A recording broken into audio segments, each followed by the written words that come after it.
ഈ വീഡിയോ നിങ്ങളെല്ലാവരും ഒന്ന് കാണണം. കാരണം ഇതിലൊരു വല്ലാത്തൊരു സംഭവമുണ്ട്. ജീവിതത്തിലെ ആദ്യമായിട്ട് കാഴ്ചശക്തി കിട്ടുന്ന ഒരു കൊച്ചു കുഞ്ഞിന് ആ കുട്ടി ഈ ലോകത്തെ കാണുന്നതിൻ്റെ അത്ഭുതം നമുക്കിവിടെ കാണാം. ഈ ലോകം ഇത്ര സുന്ദരമായിരുന്നു, ഇങ്ങനെയൊക്കെ ആയിരുന്നോ?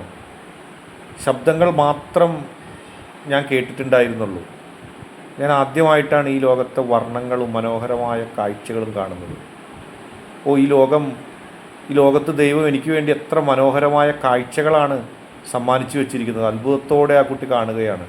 ഇതിനു മുമ്പ് ശബ്ദങ്ങൾ മാത്രമേ ആ കുട്ടി കേട്ടിരുന്നുള്ളൂ. നമുക്ക് ജീവിതകാലം മുഴുവനും കാഴ്ചശക്തി കിട്ടിയിട്ടും നമ്മൾ ആ കാഴ്ചയുടെ വില മനസ്സിലാക്കുന്നുണ്ടോ? എന്നിട്ട് നമ്മൾ കരുതുകയാണ് എനിക്ക് ദൈവം ഒന്നും നൽകിയില്ലെന്ന്. സത്യത്തിൽ നമ്മളല്ലേ നമ്മളെക്കുറിച്ച് ചിന്തിക്കാതെ പോകുന്നു. ആ കുഞ്ഞിൻ്റെ നിഷ്കളങ്കമായ ഈ ലോകത്തെ ആദ്യമായിട്ട് ഈ ലോകത്തെ വർണ്ണക്കാഴ്ചകൾ നോക്കുന്ന കാഴ്ച കണ്ടില്ലേ? ഈ ചാനലിലെ വീഡിയോസ് ഇഷ്ടപ്പെട്ടാൽ നിങ്ങൾ തീർച്ചയായിട്ടും ലൈക്ക് ചെയ്യുക, ഷെയർ ചെയ്യുക, കൂടാതെ ചാനൽ സബ്സ്ക്രൈബ് ചെയ്യുക.